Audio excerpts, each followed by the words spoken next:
Assalamualaikum warahmatullahi wabarakatuh. Waalaikumsalam warahmatullahi wabarakatuh. Apa kabar semuanya? Alhamdulillah, luar biasa. Allahu Akbar. Terima kasih ya.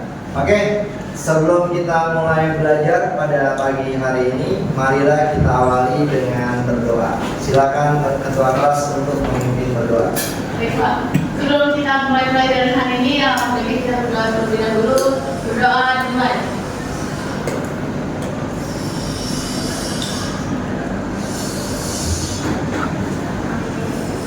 Berdoa atau saya mengucapkan salam. Assalamualaikum warahmatullahi wabarakatuh. Waalaikumsalam warahmatullahi wabarakatuh. Baik, di sini Pak Randi akan mengecek kehadiran kelas kalian. Apakah ada yang tidak masuk pada hari ini? Iya. Ya, terima kasih. Semoga nanti kedepannya tetap menjaga kesehatan, bisa beraktivitas seperti ini. Ya, baik. Sebelum Pak Randi memulai pelajaran, ya, pelajaran pada hari ini, coba Pak Randi akan menanyakan dulu nih, ya, materi pada pertemuan sebelumnya. Coba ada yang tahu? Oke, silakan Tiara. Jawab Pak, untuk materi sebelumnya itu ada sifat-sifat air, kemudian sumber-sumber air, dan klasifikasi golongan air. Oke, sip. Terima kasih ya, Tiara. Oke, selanjutnya Pak Randi akan memberikan pertanyaan ya sebelum materi hari ini dijelaskan oleh Pak Randi. Ya, coba ada yang tahu nggak tentang sifat-sifat air? Oke, silakan Samira. Saya kira yang menjawab untuk sifat-sifat air itu ada dua, yaitu sifat yang pertama sifat kimia. Air memiliki sifat polar di mana mudah larut, kemudian air juga memiliki sifat reaktivitas yang dimana air mudah bereaksi dengan zat lain. Kemudian untuk sifat fisika, air memiliki titik tinggi dan cukup. Untuk titik tingginya itu 100 derajat Celcius dan titik tingginya 0 derajat Celcius. Kemudian air juga memiliki sifat gaya koheksi yang dimana air dapat saling menarik antara molekul. Oke, terima kasih ya, kita beri plus untuk. Oke, untuk selanjutnya tadi ada sifat-sifat air, kemudian Pak Randi ingin nanyakan nih, ya kan, biar nanti kalian tahu ya untuk materi pada hari ini apa itu parameter kualitas air. Ada yang bisa menjelaskan? Ya, silakan. Izin menjawab Pak, kualitas air itu merupakan ukuran kondisi air yang dilihat dari karakteristik fisik, kimiawi, dan biologis. Oke, kalau parameter kualitas air dibagi menjadi berapa? Dua, Apa aja? fisika dan kimia. Oke, terima kasih ya untuk kalian, kita beri plus. Baik, untuk menyemangati ya pelajaran pada hari ini ya, kalian sudah bisa menguasai materi pada hari ini. Untuk lebih mantapnya lagi, untuk lebih semangat lagi, mari kita menyanyikan lagu Garuda Pancasila. Oke, silakan semua berdiri.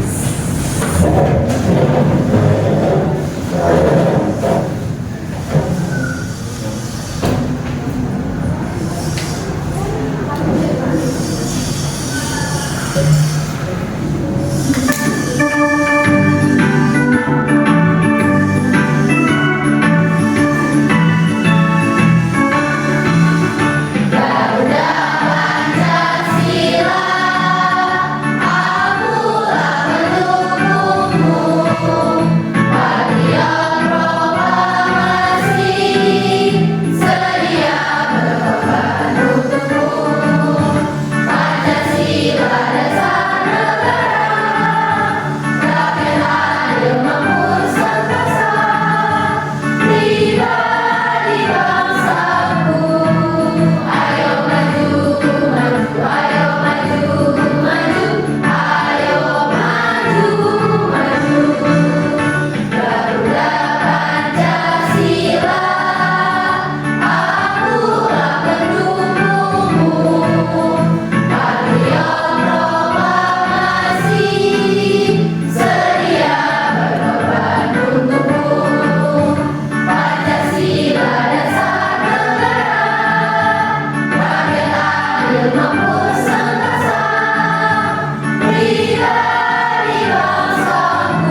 Baik, sebelum kita mulai menayangkan video pada hari ini ya, Pak Nadi akan menyampaikan dulu tujuan pembelajaran pada hari ini ya.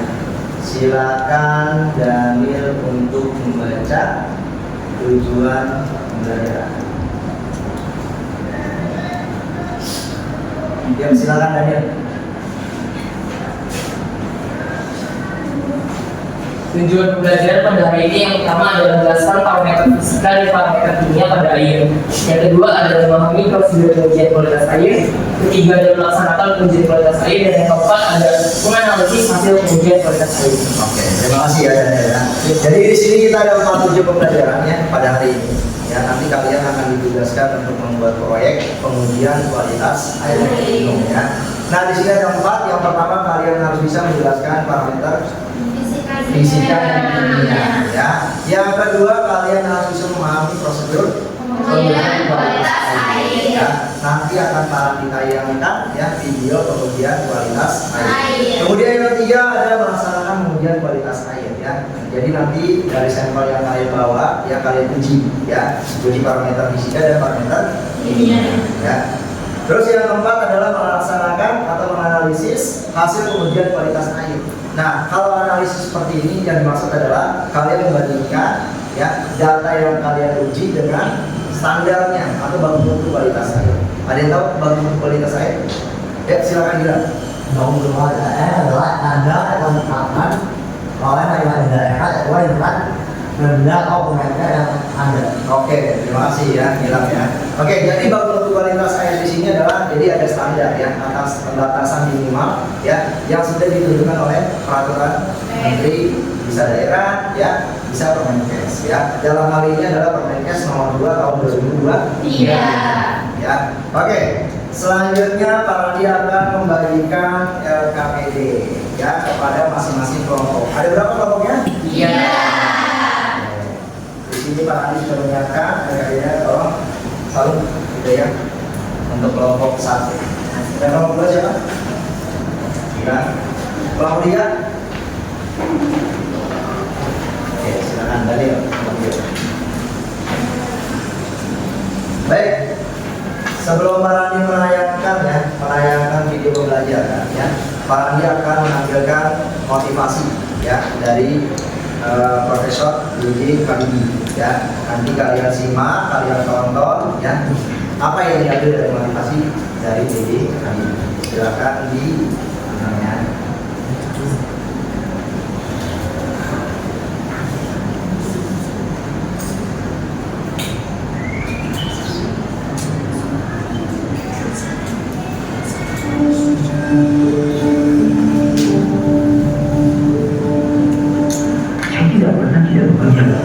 Kalau orang berkata dengan saya, Papi, kamu kok bisa begitu? Minta data apa itu? Saya minta data sepeda. Kalau aku naik sepeda, apa berarti ada jatuh. Jadi kalau saya lebih bekerja, saya masuk. 80. Kalau ditanya ambil berapa? 90 kurang 10.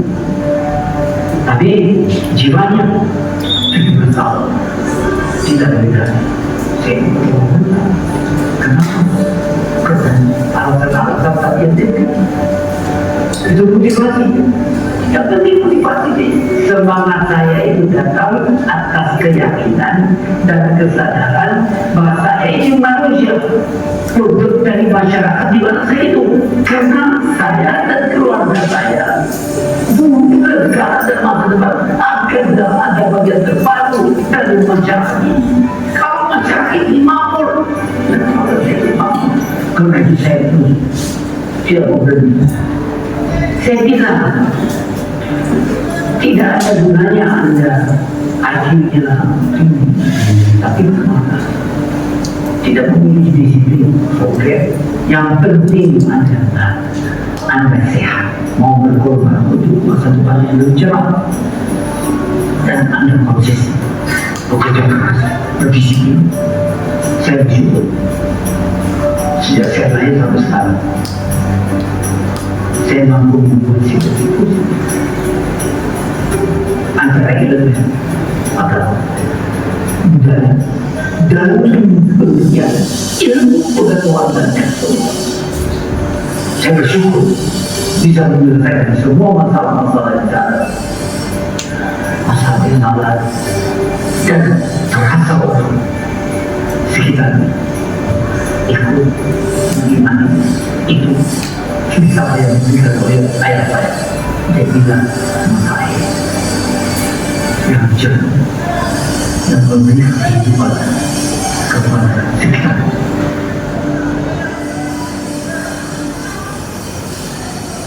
Siapa yang bisa mengambil apa pelajaran dari motivasi dari hari ini? Silakan, Salud.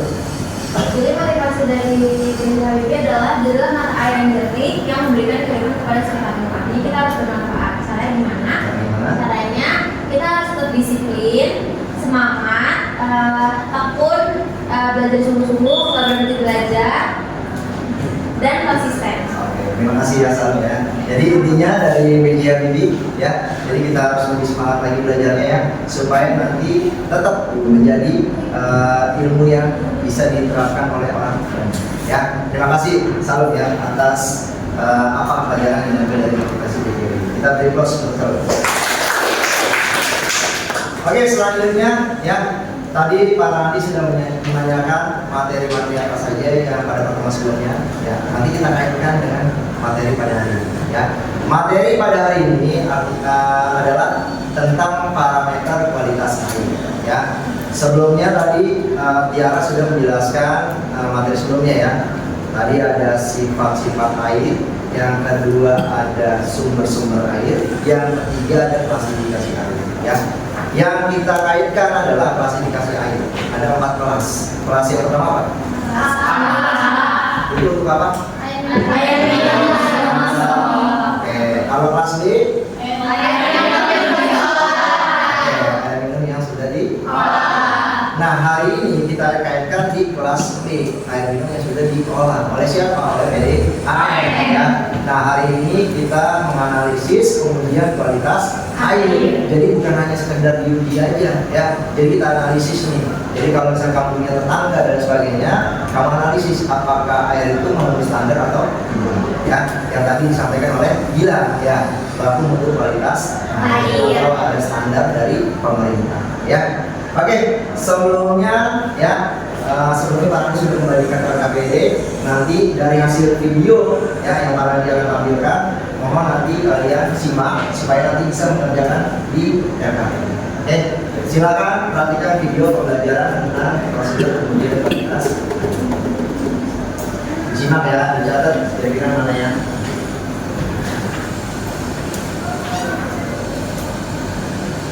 Oke, di sini ada 2 parameter fisika dan parameter kimia.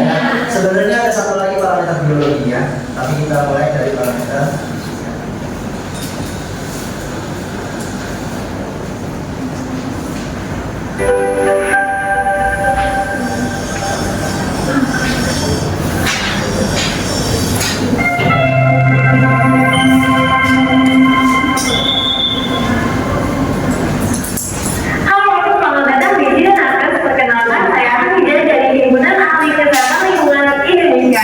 Pada kesempatan kali ini kita akan melakukan pengujian fisik air minum di lapangan.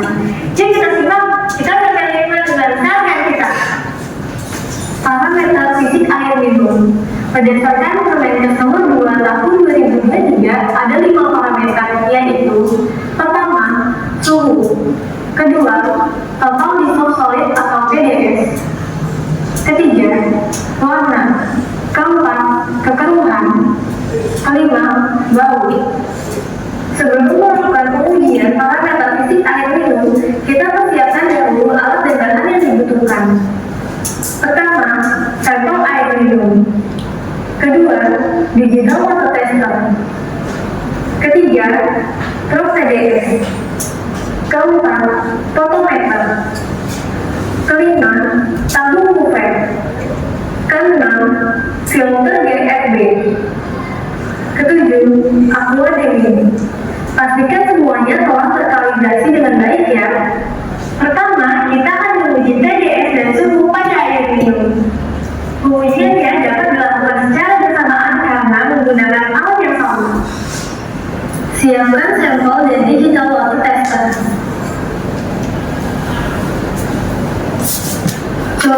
ujung prop TDS yang telah terpasang pada digital water tester ke dalam sampel hingga setengah tenggelam. Dan pastikan ujung prop tidak menyentuh dasar wadah lalu nyalakan. Pastikan indikator yang aktif pada layar digital water tester adalah TDS. Tunggu angkanya stabil, lalu catatkan TDS dan suhu pada layar ya. Ya, kita akan melakukan pengujian keseluruhan dan warna.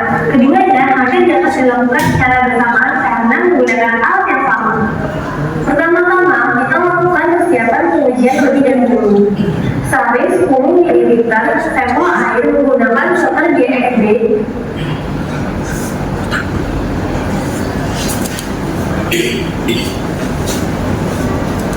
Siapkan 10 ml Aquades atau Aquademia ke dalam bufet sebagai belangko. Siapkan 10 ml sampel air dan masukkan ke dalam tabung bufet. Nyalakan fotometer. Pengujian kaun atau warna. Gunakan Aquades atau Aquademia sebagai belangko.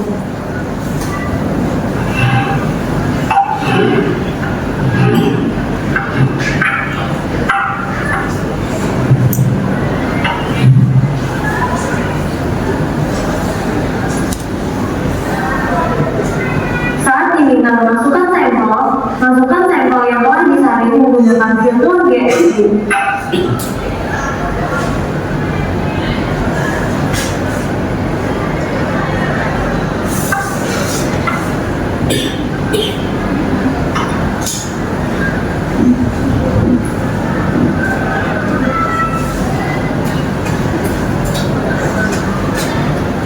Catat hasil pengujian yang muncul pada layar. Nyalakan fotometer. Selanjutnya, pilih pengujian kekeruhan.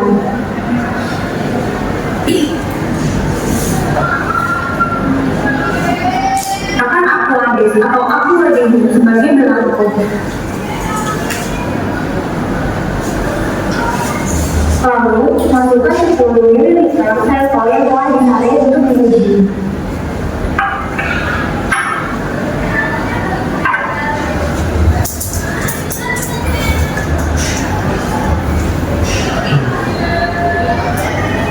Catat hasil yang muncul pada layar. Selanjutnya ada pengujian bau. Pengujian bau ini berbeda dengan yang lain karena termasuk dalam pengujian organoleptik tanpa alat baru. Siapkan sampel yang akan diuji, pastikan wadah yang digunakan tidak berbau sehingga tidak menyebabkan bias.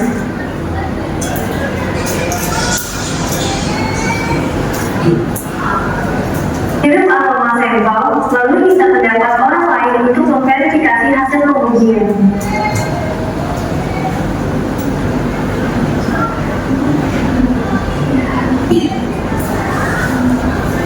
Catat dan deskripsikan hasilnya dengan jelas karakteristik bau air yang diamati.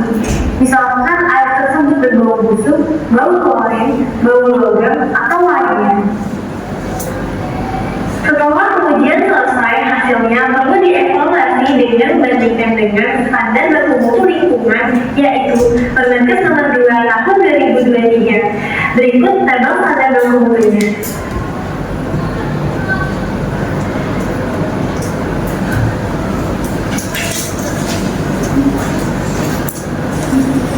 Ini dia penjelasan tentang pengujian parameter fisik pada air minum. Semoga video tadi bermanfaat bagi Anda ya. Jangan lupa jaga kesehatan dan kebersihan dengan cara memastikan air minum yang aman. Terima kasih telah menonton. Kita sampai lingkungan 5 sampai kita. Lanjut lagi ya ke parameter.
beker, yaitu pertama pH, kedua nitrat, ketiga nitrit, keempat kromium, kelima besi, keenam mangan, ketujuh sisotron, kedelapan arsen, kesembilan kadmium, 10 timbal, 11 foil, ke-12 aluminium.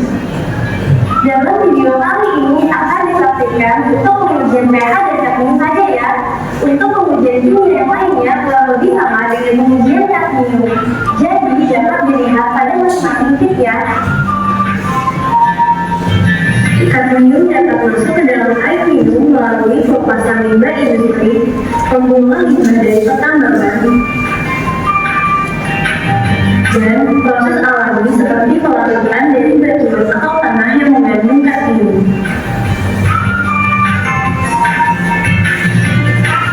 Air permukaan dan air tanah yang terkontaminasi dapat menjadi sumber kadmium dalam air minum. Paparan jangka panjang terhadap kadmium dalam air minum dapat menyebabkan kerusakan organ tubuh, terutama ginjal dan hati. Kadmium juga dapat berakumulasi dalam tubuh dan berdampak negatif pada sistem syaraf, sistem kekebalan tubuh, serta meningkatkan risiko perkembangan kanker.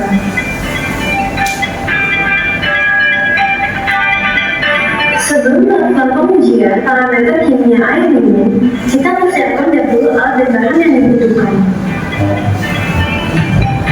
Pertama, sampel air minum.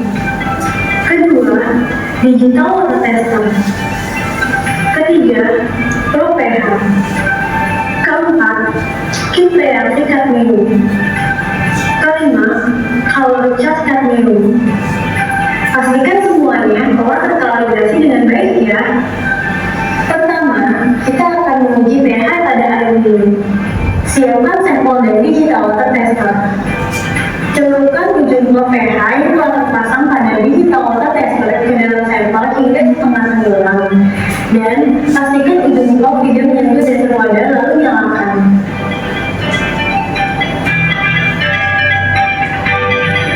Pastikan indikator yang aktif pada layar digital water tester adalah pH.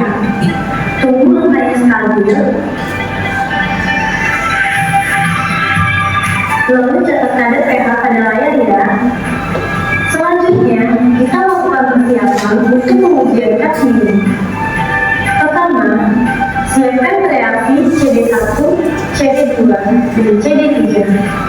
Lalu, buat reaksi CD4 dengan memasukkan 0,0001 gram reaksi CD1 ke dalam tabung reaksi.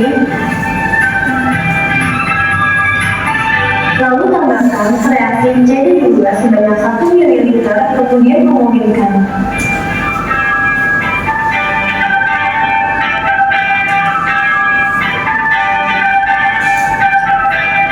Setelah reaksi CD4 didapatkan, masukkan 1 ml sampel ke dalam tabung reaksi. Tambahkan reaksi CD4 sebanyak 2 tetes menggunakan pipet. Sampel yang terindikasi mengandung kadmium ditandai dengan perubahan warna menjadi kuning. Lalu, tambahkan reaksi CD3 sebanyak 1 tetes. Jika sampel tetap berwarna kuning, maka sampel tersebut positif mengandung kadmium. Untuk memastikan kadar kualitatif hasil uji kadmium, maka bandingkan dengan kalorifer yang tersedia dalam kit. Lalu, catat hasilnya ya.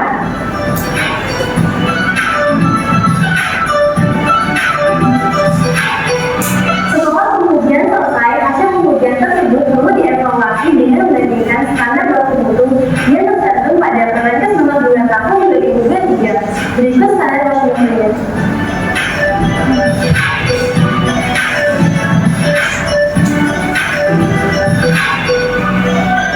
Silakan dicatat ya. Ini dia penjelasan tentang parameter kimia air minum. Semoga video tadi bermanfaat bagi Anda ya. Tetap jaga kebersihan dan kesehatan dengan memastikan air minum yang aman. Terima kasih telah menonton. Jangan Oke, tadi sudah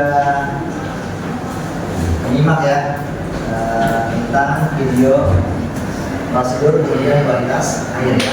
Tadi apa yang dibahas dalam video tersebut? Kira siapa yang mau jawab? Oke, silakan.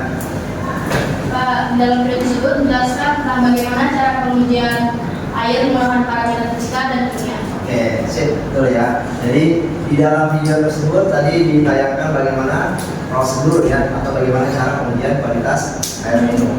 Nah, nanti di dalam RPPD kalian tuangkan ya kan, kalian rancang ya prosedur bagaimana pengujian kualitas air ya. Nah, nanti setelah dirancang prosedurnya kemudian langsung dikerjakan ya, diuji kemudian dianalisis. Ya, ada lagi yang bisa menjelaskan tentang apa itu parameter fisika dan parameter kimia? Ya, silakan. Siapa? Ya, silakan. Dalam video terdapat parameter fisika ada suhu, bau, rasa, warna, kekeruhan, TDS, dan DHL. Dalam video tersebut terdapat juga parameter kimia ada pH, nitrat, nitrit, kromium, besi mangan, sisa klor, arsen, kadmium, timbal, fluorid, dan aluminium. Jadi di sini di parameter fisika ada 5 tadi. Ada 6 ya. Tapi kalau di situ tadi ada 5 ya. Nah, tambah satu lagi adalah daya karakteristik. Perlu diingat satuan daya karakteristik adalah mikrosimen per sentimeter.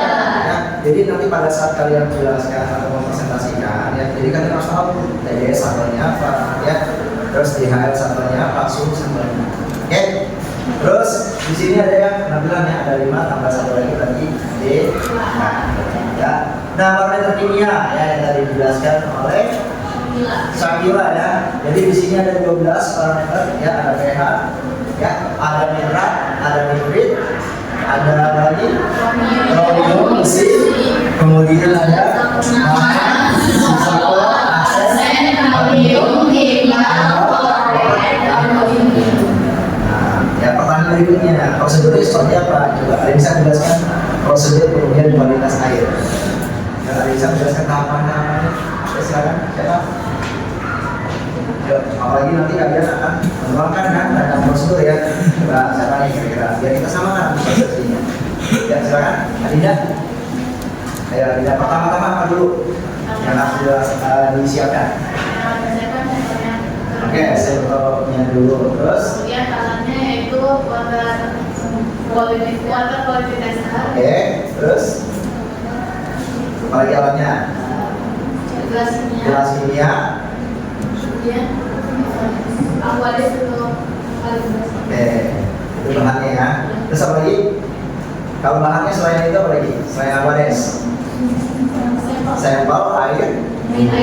Ya, nanti sampel air minumnya nanti ada yang air minum kemasan dengan air isolat ya, ada juga nanti yang sampel air minum kemasan yang berbeda ya.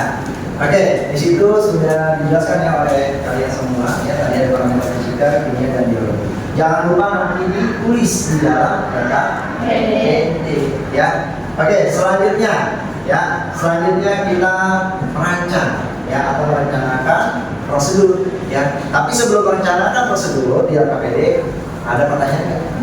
Ada. Yo, coba siapa yang mau nanya nih? Ayo, Randy, mau nanya apa Randy? Itu Pak, berapa kadar hasilnya itu dalam air juga konsumsi bagi kesehatan. Oke, jadi pertanyaan Randy adalah bagaimana nih dampaknya ya jika di dalam air minum terdapat CD yang berlebih, ya kan? Nah, untuk jangka pendek mungkin nggak terlalu bermasalah ya, tapi kalau jangka waktu panjang ya itu bisa menyebabkan kerusakan organ tubuh ya, terutama pada ginjal dan gimana ini jawabannya? Jawabannya gimana? Ya. Oke, ya. Kita beri plus ya untuk Randy ya. Oke, berikutnya kalian diskusikan ya dengan teman sekelompok ya untuk merancang atau menulis prosedur ya yang ada di RKPD. Namun sebelumnya kalian isi dulu ya yang untuk pertanyaan dasarnya. Yuk silakan didiskusikan. Waktunya 10 menit dari sekarang ya untuk merancang prosedur. Silakan.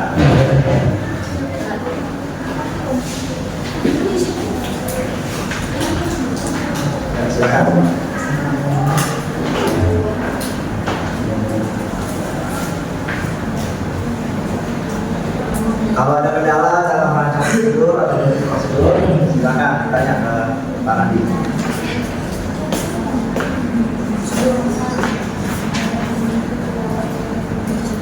Ada kendala juga? Kemudian ini ada kendala? Aman ya? Apa yang diuji? Parameter fisiknya ada? Yang diuji? Ada 5 DHL, TDS, suhu, bau, warna, keluhan. Terus kalau untuk dia menguji aromanya hanya satu orang atau lebih dari satu orang? Lebih dari satu Lebih dari satu orang. Terima kasih dari. Oke, lanjut udah berapa kali? Kalau untuk parameter dunia menguji apa? pH. Nanti dalam hal ini pH ya. Sudah bisa menggunakan alat water quality tester? Silakan ya, maksudnya 10 menit dari sekarang.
Oke, setelah kalian merancang prosedur ya, kalian siapkan alat pembedahan ya. Jangan lupa menggunakan sarung tangan dan masker.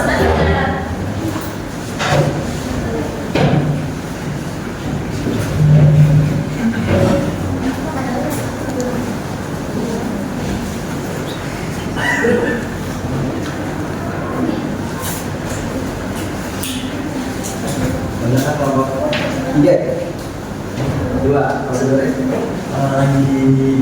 Siapa?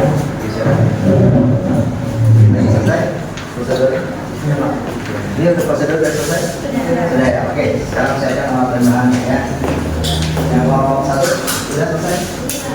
Oke, setelah selesai jangan lupa siapkan alat pembedahan. Siapkan saja ya, jangan melaksanakan pengujian terlebih dahulu ya, karena nanti ada instruksi.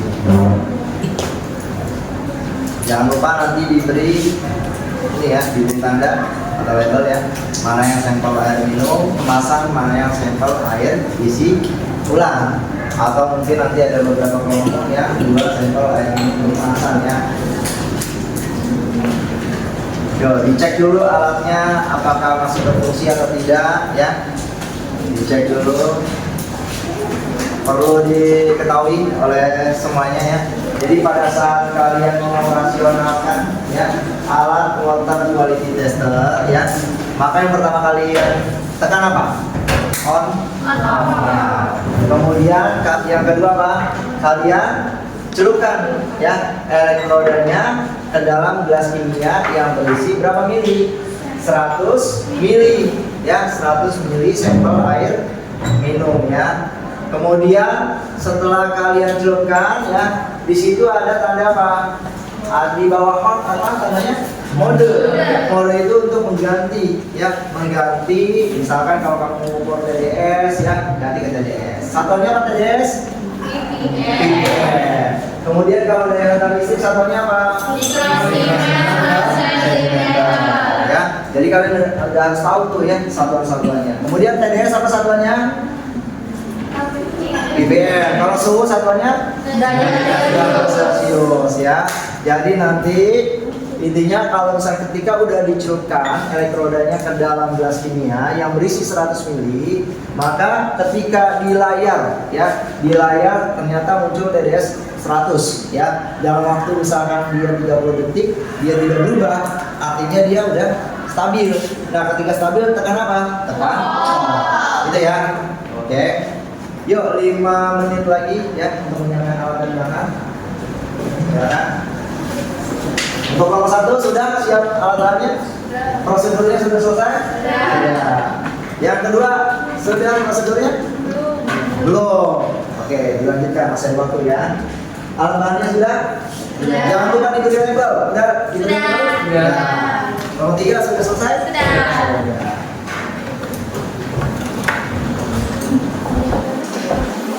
Jangan lupa disiapkan ya. Jadi setelah misalkan kalian sudah menguji ya, maka kalian harus bersihkan dan keringkan dengan tisu ya.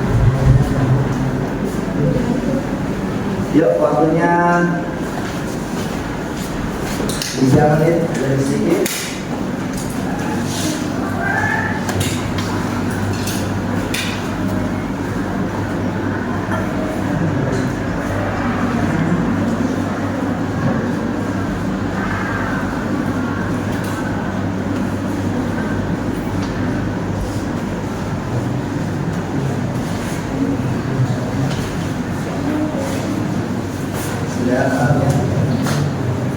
Dalam keadaan kalau udah on ya, dimatikan lagi ya, dimatikan dulu. Oke, ditaruh dulu alatnya ya. Jadi nanti pada saat kamu uji berarti sudah siap ya. Jadi kalau sudah dalam keadaan off ya. Oke, jangan nyala dulu ya, off dulu. Karena nanti Pak Randi akan mengecek nih. Nah ya, oke, sip. Dalam keadaan off, ini sampel air minum kemasan ya. Ini juga kemasan juga ya, dengan sampel yang berbeda. Kalau yang ini air minum kemasan dan air minum air disulam. Kalau yang kelompok 1 Air isi ulang sama air minum kemasan. Oke, jadi air disulam sama air minum kemasan ya. Berarti yang minum kemasan di kelompok 3. Gak apa-apa ya, nanti kita lanjutkan dengan apa? Permenkes nomor 2 tahun 2023. Oke, sudah selesai semuanya? Sudah. Oke, kalau sudah selesai kemudian kalian menyusun ya, menyusun jadwal pembagian tugas ya, ditulis ya, waktunya 5 menit dari sekarang. Siapa nanti yang menguji pH ya, yang menguji TDS, karena menyiapkan alat-alatnya sudah ya. Jadi yang kalian kerjakan adalah tugasnya menguji pH, menguji TDS, menguji DHL ya. Terus kalau aroma atau bau berarti lebih dari 1 ya, 2 orang ya kan, baunya seperti apa ya. Oke, silakan dikerjakan ya.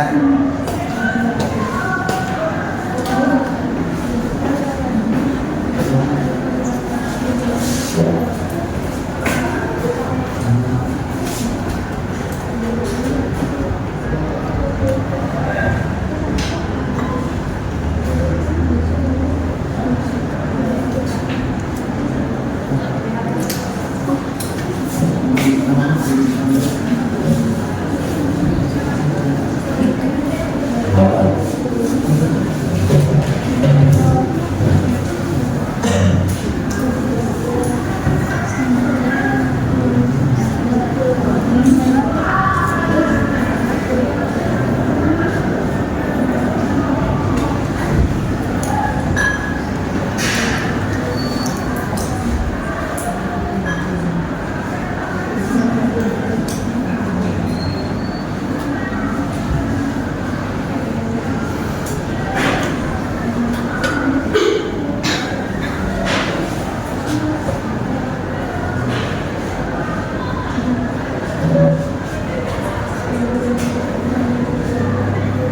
Oke, jadi sambil kalian nyusun ya jadwal, kalian tulis tadi bangun hurufnya ya di sampingnya biar tahu nanti standarnya ya. Jadi pada saat kalian menguji tidak perlu mencari lagi ya, referensinya ditulis ya. DH-nya seperti apa ya, pada minimalnya dari sekolah minimal berapa, kriterianya apa, sudah tulis sebetulnya standarnya. Oke, standar udah ya. Kelompok 1 sudah ya. Kelompok 2 sudah? Sudah. Kelompok 3? Sudah. Oke, terima kasih.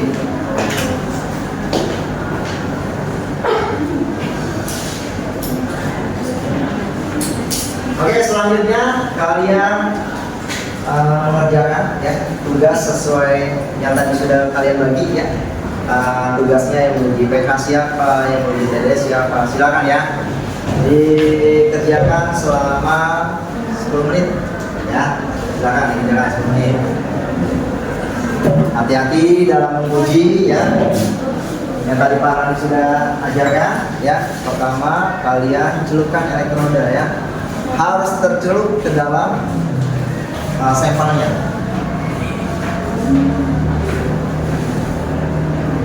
Ditunjukkan ya, berapa pH-nya Daniel? 7, sampai ini ya. Nah, ditekan hold. Ditekan hold. Udah? 7,12. Oke. Oke, yang ini bilang. Oke, bilang DHL-nya udah di hold ya. Oke, coba lihat pH-nya. DHL-nya 92. Ini air apa? Air kemasan. Air kemasan. Kalau untuk kelompok 1, coba ya. Apa ini? pH-nya berapa? 7,83. Ini yang air kemasan. Yuk, silakan lanjut.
sudah diuji semua? Sudah diuji ya. Kelompok 2? Sudah Pak. Sudah. Sampel 1 ya. Kelompok 3? Sudah. Sudah.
Sudah selesai semuanya?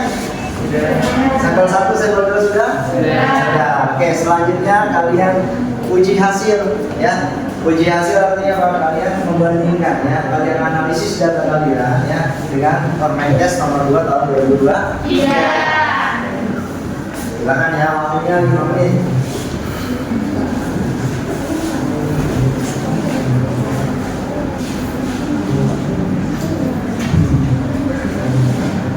Kemudian nanti ketika kalian sudah membuat analisisnya, kalian buat poin-poinnya ya. Ketika nanti kalian akan mempresentasikan ya hasil penelitiannya. Jadi ketika maju sudah siap presentasinya atau menjelaskan hasil penelitian kalian.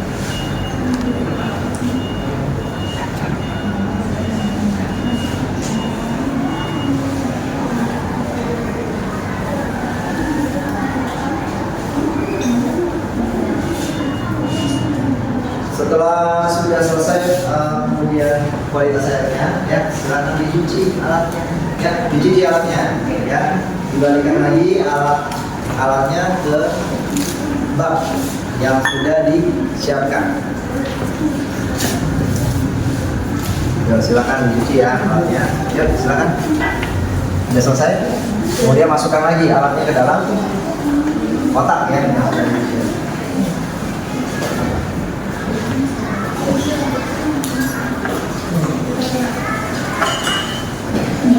Gimana juga?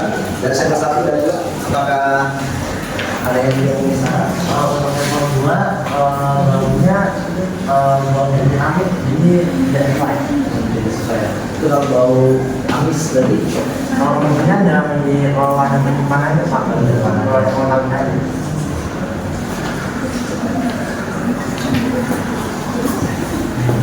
Untuk kelompok 3 ya, saya kira ada sampel 1 dan sampel 2 mana yang tidak sesuai. Yang pulang sesuai itu sampel 2. Berubah. Apa yang tidak sesuai dengan parameter? Dalam parameter bau Oh iya, sedikit habis juga ya. Itu air isi ulang. isi. Untuk kelompok 1 gimana tahu? Ada yang tidak sesuai dari kelompok 1 dan 2? Semua sesuai ya. Oke, silakan nanti ya setelah nanti kita presentasi kemudian analisis ya. Oke, 2 menit lagi yuk. Dipersiapkan nanti ya untuk kelompok 1 ya, kemudian lanjut ke kelompok 2 dan 3 ya. Mempersiapkan apa yang harus dipresentasikan, hasil kemudian kualitas.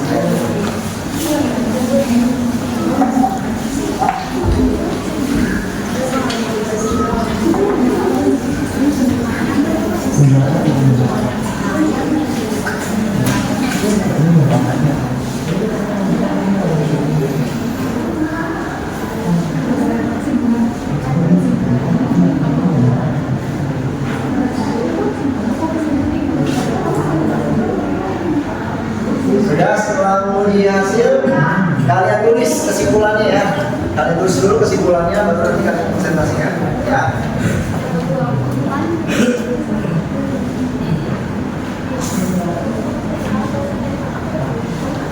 Ya, silakan ya. Mama. Seterusnya alatnya semuanya, kalau 1, 2, 3 alatnya. Jelasinnya udah bisa semua. Kalau sudah bersih, silakan masukkan alat gelas kimianya ke dalam bak. Ya, silakan. Ya, alat gelas kimianya silakan masukkan. Usahakan taruhnya sesuai ya. Ya. Kita harus menjaga kebersihan ya. Supaya nanti kalau tidak dibalikan ya, khawatir pecah ya kan. Untuk menghindari hal-hal yang tidak diinginkan.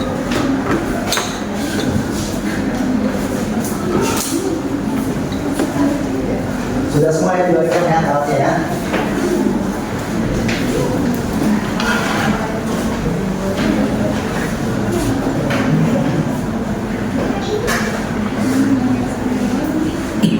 Yuk sambil ibu ya, mungkin ada temannya yang belum kesimpulan. Kita ice breaking dulu nih. Ya, siapa yang ingin memandu ice breaking biar lebih semangat lagi belajarnya, apalagi sudah mau kegiatan jadi mau belajar nanggung ya. Nah, supaya tidak ya, mari kita ice breaking ya. Dilepas dulu sarung tangannya, maskernya dilepas dulu ya.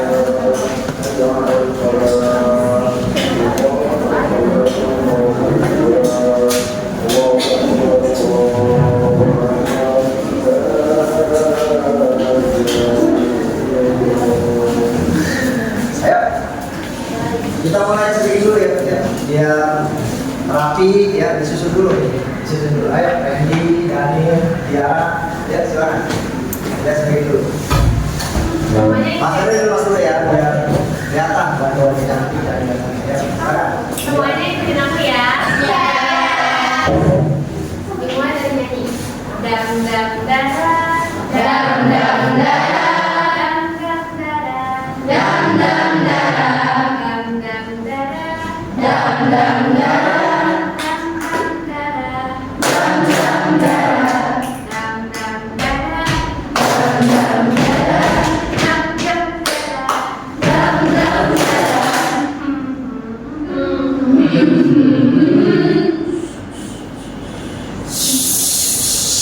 Nah, itulah SDP-nya. Kalau mau diulang, Iya, ya, silakan Sabira. dam dam dada. Dam dam dada. Dam dam dada. Dam dam dada. Dam dam dada. Dam dam dada. Dam dam dada. Dam dam dada. Dam dam dada. Dam dam dada. Dam dam dada. Dam dam dada.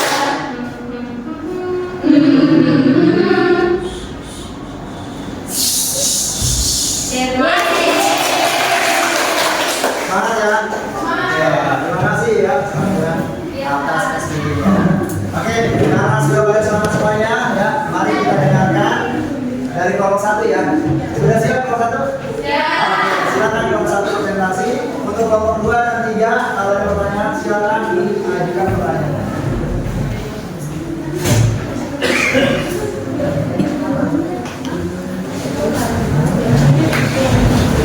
Ya, pertama dan juga Bapak diberanikan. Ya, silakan. Bapak. Assalamualaikum warahmatullahi wabarakatuh. Kami dari kelompok 1 akan menjelaskan kembali hasil data pengamatan dari pengujian kualitas air. Yang pertama, data yang kami dapatkan pada sampel pertama didapatkan bau, hasil tidak berbau. Terus selanjutnya warna, hasil tidak berwarna. Lalu suhu, hasilnya 25,7 derajat Celcius. Lalu DHL atau daya hangat listrik, hasilnya 328 mikrosievert per centimeter. Lalu TDS, hasilnya itu 166 mg per liter. Lalu pH, hasilnya 7,83. Untuk sampel kedua yaitu air minum silang. Untuk baunya tidak berbau, warnanya tidak berwarna. Untuk suhunya 24,6 derajat Celcius. Untuk DHL-nya itu 288 mikrosievert per cm. Untuk ppm-nya itu 144 mg per liter. Untuk pH-nya itu 7,50. Berdasarkan sampel 1 air kemasan diperoleh data bahwa sampel 1 memiliki data sesuai dengan standar baku untuk ketetapan Kemenkes nomor 2 tahun 2023. Dan pada data sampel 2 didapatkan hasilnya yang sesuai standar baku mutu Permenkes nomor 2 tahun 2023. Jadi berdasarkan pengujian kualitas air minum yang telah dilaksanakan, digunakan 2 sampel. Yang pertama sampel air minum dalam kemasan, yang kedua sampel air disilang. Kemudian setelah diuji dengan parameter fisika dan kimia, didapatkan hasil yaitu kedua sampel telah memenuhi standar baku mutu Permenkes nomor 2 tahun 2023. Artinya kedua sampel tersebut layak untuk dikonsumsi. Ada pertanyaan Dari presentasi kami, apakah ada yang ingin ditanyakan? silakan satu tanya. Kalau tidak ada tadi. Cukup? Ada? Gila, oke silakan Gila. Saya juga kalau boleh bertanya, apakah dari hal listrik dan atau diperoleh atau benda itu bisa digunakan jika dia dan dijelaskan menurut kelompok satu? Oke silakan kelompok 1. Apakah ada hubungan antara TDS dengan dari hantar listrik? Iya. Ya silakan. Menjawab, bilang iya ada hubungannya. Jadi TDS dengan daya hantar listrik. Jadi nilai daya hantar listrik itu harusnya nilainya 2 kali kelipatan dari hasilnya, nilainya 2 kali lipat dari TDS. Jadi kalau misalkan TDS yang sampel kedua kita adalah 144 mg per liter, berarti sudah sesuai karena DHL kita 288 mikrosievert per centimeter. Sudah terjawab jelas? Ya, terima kasih. Ya, terima kasih juga. Baik, cukup sekian presentasi dari kami. Terima kasih Gilang telah bertanya. Terima kasih atas perhatiannya. Wassalamualaikum warahmatullahi wabarakatuh. Oke, selanjutnya lanjut di kelompok kedua. Silakan.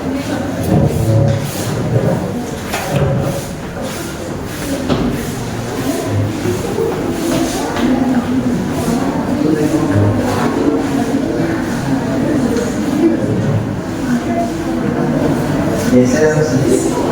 Nah, sip, sekarang sebelah. Assalamualaikum warahmatullahi wabarakatuh. Waalaikumsalam.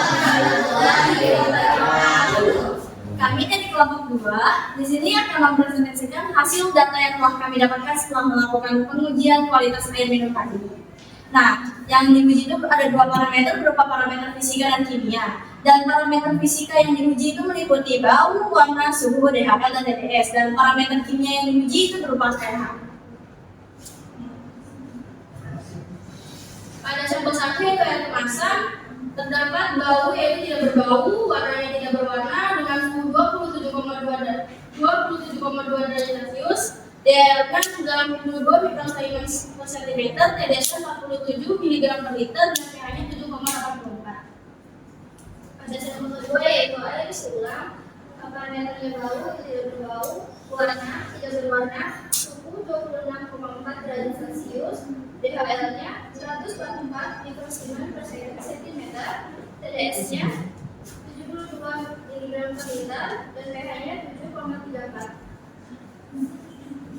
Lalu untuk standar yang ditetapkan oleh Kementerian nomor 2 yaitu untuk bau tidak berbau, untuk warna 15 EU, untuk suhu kurang lebih 3 derajat Celcius dan suhu ruangan. Untuk DHL yaitu lebih kecil dari 2250 mikrosiemens per cm. Untuk TDS yaitu 500 mg per liter dan untuk pH berkisar antara 6,8 sampai 8,5. Pembahasannya sampel kedua atau sampel air ini isi ulang didapat memiliki bau amis sehingga tidak sesuai dengan standar baku mutu kualitas air Permenkes nomor 2 tahun 2003. Kesimpulan dari hasil analisis yang kami lakukan adalah hasil analisis mendapatkan hasil pada sampel 1 sesuai dengan standarnya dan pada sampel 2 tidak sesuai standar karena warnanya terkontaminasi dan berbau. Oke, baik. Sekian yang dapat kami sampaikan. Apakah ada yang ingin bertanya? Izin bertanya, kan tadi katanya masih di tingkat 7 ya. Nah, apakah ada dampak khusus apabila pH sampel itu lebih dari 7 atau cenderung basah ataupun di bawah 7 atau cenderung asam? Baik, Tiara, terima kasih atas pertanyaannya dan akan dijawab oleh Tiara. Baik, untuk pertanyaannya tadi adalah bagaimana jika pH-nya itu cenderung asam atau basah. Karena saya air minum otomatis nanti hanya akan kita konsumsi. Nah, bahaya apabila air minum ini memiliki pH cenderung asam atau basah itu biasanya terjadi pada iritasi saluran pencernaan. Jadi kalau pH-nya asam atau basah itu bisa merusak kesehatan. Jadi memang yang paling pertama oleh Kemenkes itu tuh harus netral, tidak boleh cenderung asam maupun cenderung basah. Apakah boleh menjawab? Jadi kelimpannya itu tuh kayak kalau kita minum air minum yang segini pH cenderung asam atau basah itu bisa menyebabkan iritasi pada saluran pencernaan.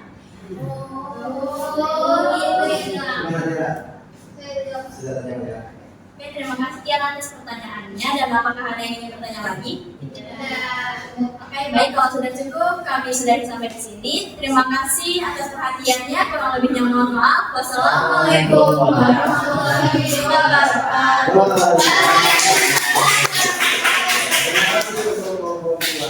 Selanjutnya nomor 3. Mana ya nomor 3? Normal ada nomor 1 dan 2. Ya, nomor lagi. Silakan. Geser sedikit. Ya, sudah. Oke, mulai. Assalamualaikum warahmatullahi wabarakatuh. Waalaikumsalam warahmatullahi wabarakatuh. Kami dari kelompok 3 akan mempresentasikan hasil yang telah kita baca. Mulai akan dibacakan oleh Bang Yusuf. Sampel pertama. Pertama, bau, tidak berbau, warna tidak berwarna, suhunya 25,4 derajat Celcius, dayanya 219 cm, TDS-nya 108 mg per liter, pH-nya 7,12. Untuk sampel kedua akan dibacakan oleh Untuk sampel 2 yang pertama ada bau sedikit amis, yang kedua ada warna tidak berwarna, yang ketiga ada suhu 25,1 derajat Celcius, yang keempat ada DHL 279 mikrosiemens per cm, yang ini ada TDS 140 mg per liter, dan yang terakhir ada pH yaitu 7,26. Menurut standar baku mutu Permenkes nomor 2 tahun 2023 disebutkan bahwa standar adalah tidak berbau, tidak berwarna, suhu udara kurang lebih 3 derajat Celcius, maksimal 2250 mikrosiemens per cm, untuk TDS kurang dari 300 mg per liter, dan setelah itu pH netral.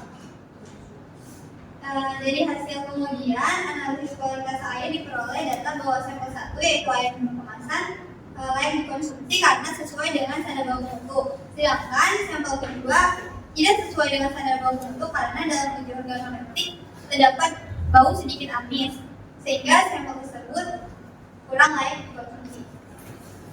Jadi dapat disimpulkan bahwa sampel 1 sesuai dengan standar baku mutu dan sampel 2 tidak. Jadi sampel 2 itu kurang layak untuk dikonsumsi. Berdasarkan Permenkes nomor 2 tahun 2023. Sekian berpendapat dari kelompok kami. Apakah ada yang ingin bertanya? Ya, silakan. Siapa? Sabar atau Adinda? Satu kelompok ya? Iya. Adinda ada satu? Ya.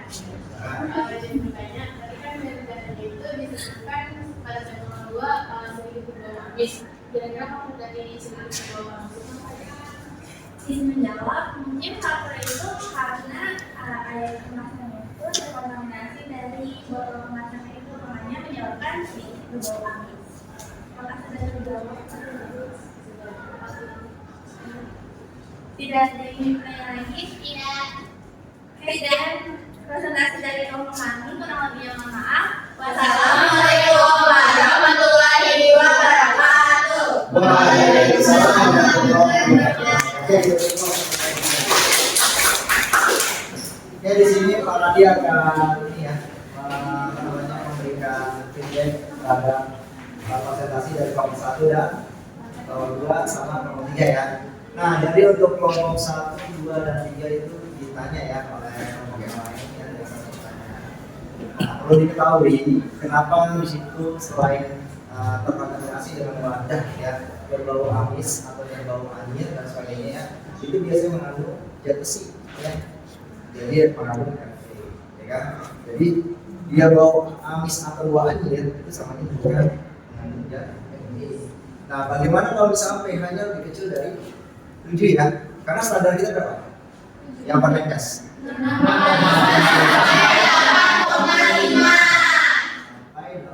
ya? Iya. Tadi kalian jelasinnya apa? Netral ya, hati-hati ya. Jadi kalau misalnya Permenkes itu, ya nggak apa-apa. Nanti kita pilih kita revisi lagi, biar nanti menyamakan persepsi ya. Kalau di sini tadi Permenkes yang tadi ditampilkan di video ya, pH-nya adalah 0,5 sampai 8,5 ya. Itu masih ditoleransi ya sebenarnya. Tapi kalau air minum itu minimalnya itu adalah 7 biasanya ya. Tapi kalau ada yang 7 ya kita mikir ya. Pasti kalau pH yang bisa dikonsumsi itu minimal 7, 8,5 itu tidak apa-apa ya.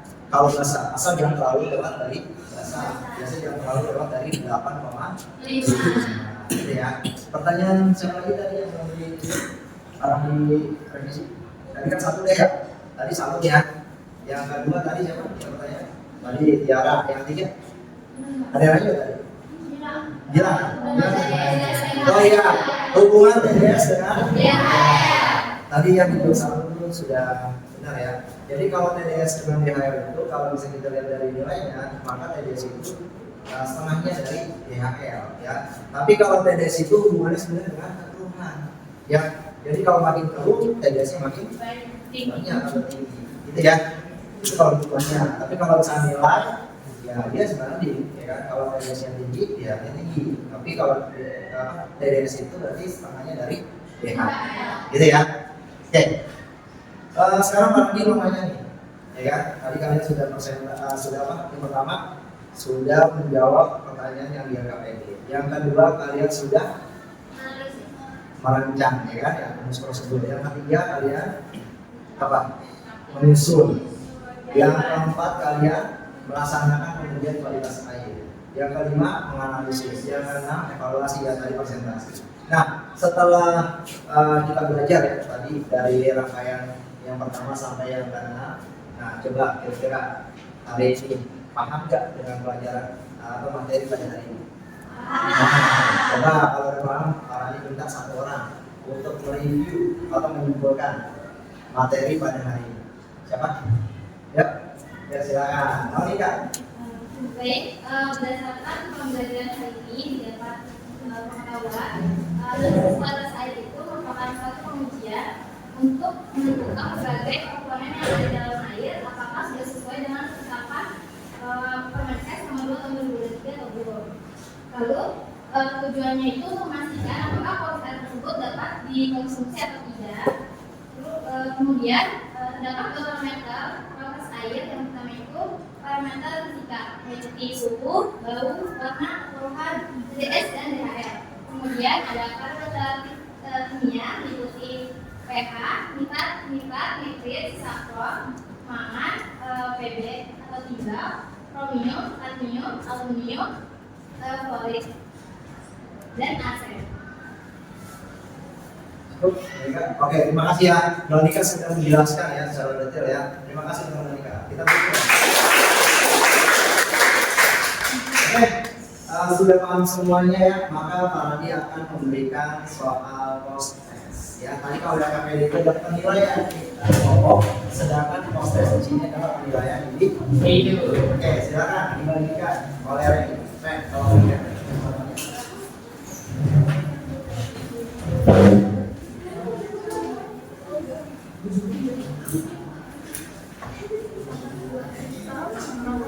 jangan lupa ditulis nama ya sama nomor absen.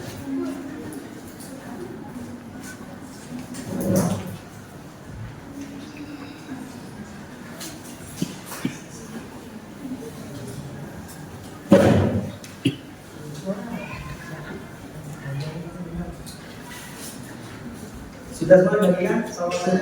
Sudah. Oke, silakan dikerjakan ya. Waktunya 5 menit.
2 menit lagi ya, 2 menit lagi.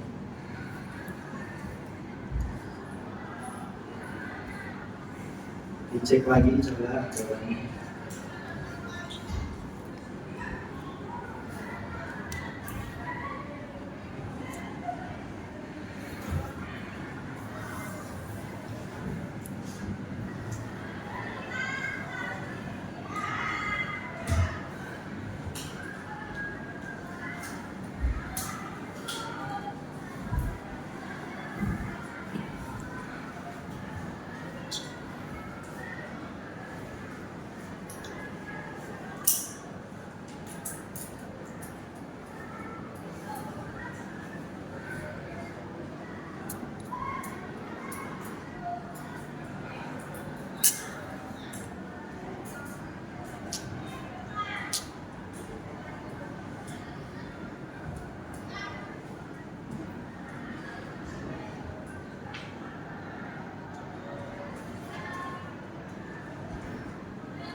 Menit lagi ya.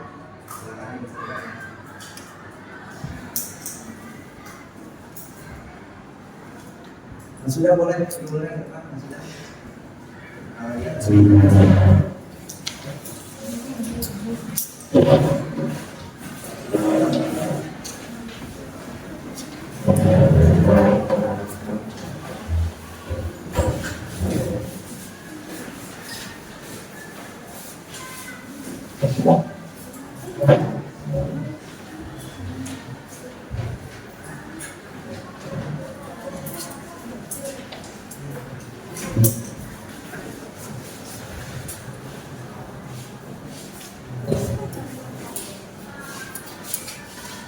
Sudah semuanya? Sudah semuanya.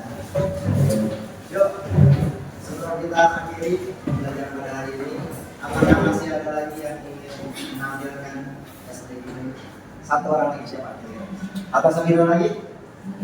Ada lagi? Biar semangat lagi ya sebelumnya. Siapa? Samsia? Oh, nggak apa-apa, tadi kayak gerakan tadi itu bagus ya. Artinya kan supaya kita nggak makan juga. Saya pikir-pikir. Ada? Oke, silakan Samsia. Ayo. Gak usah lama-lama, yang penting gerakan dulu ya. Biar terus. Ya, silakan.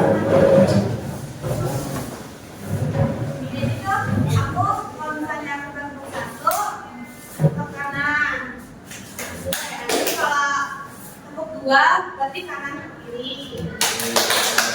Terus kalau 3 berarti ke kanan, kiri ke atas. Ya. Tepuk 1, tepuk 1, tepuk 2, tepuk 2, tepuk 1, tepuk 3, tepuk 3, tepuk 1, tepuk 3, tepuk 3, tepuk 2. Tapi kalau itu nanti konsentrasi ya, para dulu tadi kenapa pertama kali ya, harus butuh kekuatan. Oke, Pak Radi ingin memberikan informasi ya sebelum kita tutup pembelajaran pada hari ini ya. Jadi untuk pertemuan berikutnya ya, jadi ada informasi supaya nanti kalian bisa belajar di rumah, mencari referensi lewat YouTube, lewat jurnal dan sebagainya ya. Jadi hari ini kan kita belajar tentang parameter kualitas air minum ya, dimana parameter fisika itu hanya 6. Ternyata nanti pada saat bukan analisis sampel air minum atau mungkin sampel air limbah, maka ada tambahan lagi ya. Tambahannya apa? Kalau parameter fisika apa ya?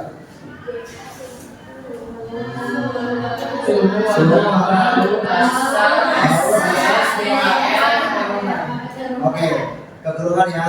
Nah, ada satu lagi namanya TSS ya. TSS ya. TSS itu artinya apa? Total suspended solid ya, kepanjangan itu.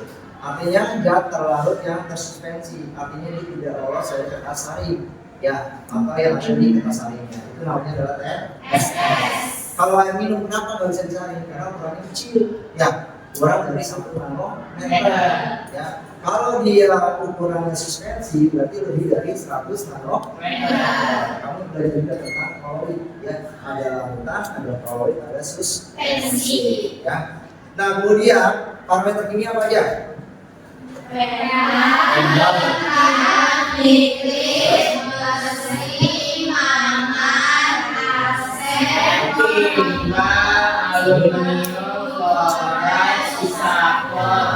Ada 12 kan ya? Jadi pertama lagi yang kamu pelajari tentang DO, COD, DOD, apa lagi?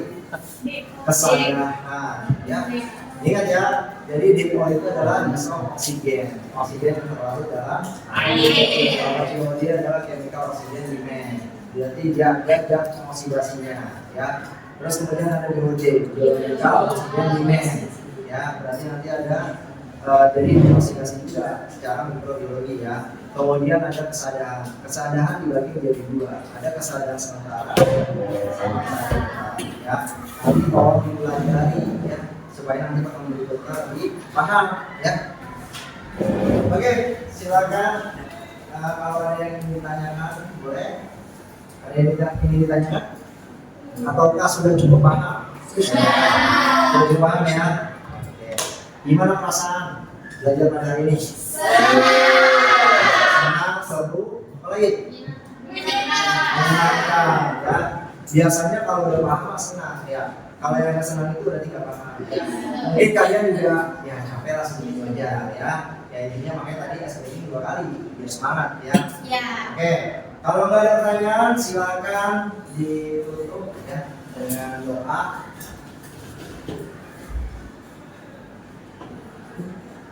Satu lagi deh, sebelum ditutup yuk kita coba ikutin Pak Andi ya. Tadi kan kalau Samsia satu ya. Coba kalau Pak Andi bilang terus semangat berarti semangat. Nah, semangat. Oke, yuk ikutin ya. Terus semangat.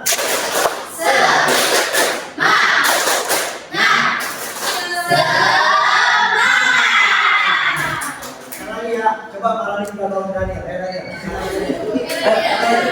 Ya semangat ya. Tadi dari tadi itu ngantuk dia, ya. Jangan semangat, ayo Daniel, sana. Ini kasih yang terbaik.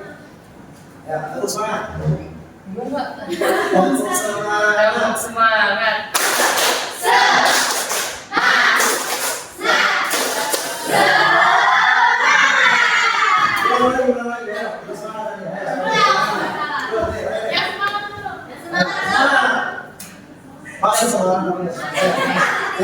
Tepuk semangat.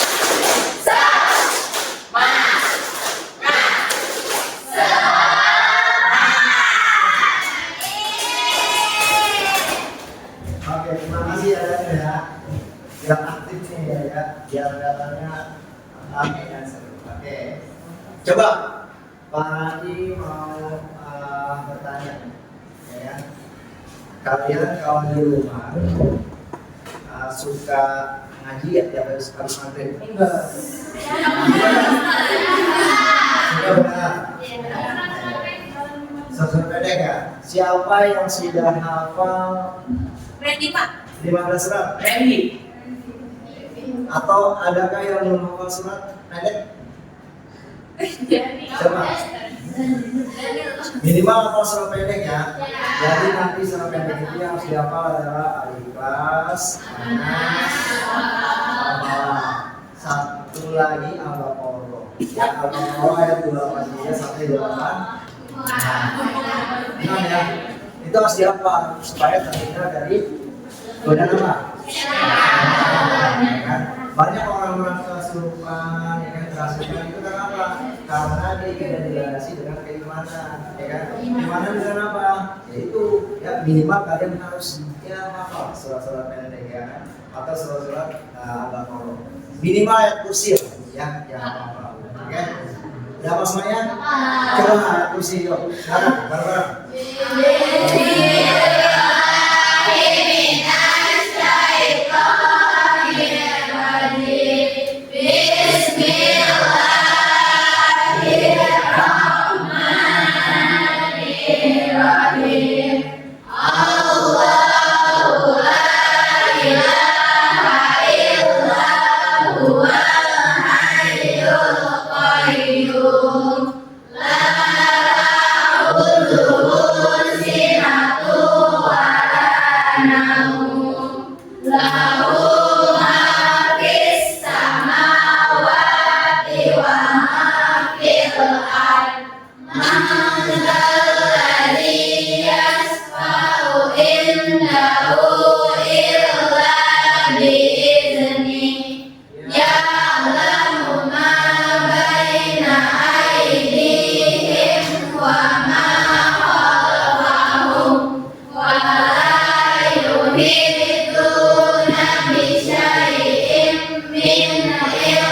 Zuhur Hifzuma wa huwal aliyul azim. Sadaqallahul azim. Terima kasih ya. Jadi nanti kalian terapkan ya jadi jangan hanya diucapkan aja tapi diniatkan dalam hati ya kan supaya lebih baik. Karena kalau kita ketemu hal-hal yang tidak diinginkan ya atau buruk kita kadang suka takut ya akhirnya nggak ucap ya.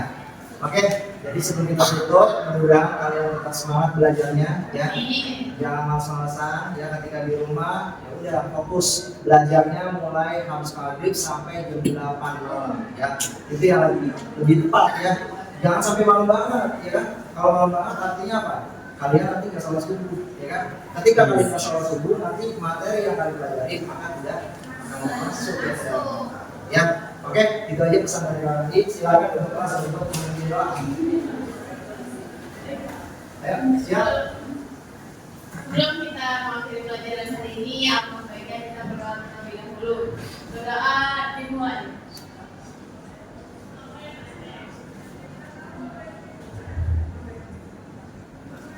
Doa selesai mengucapkan salam dan terima kasih.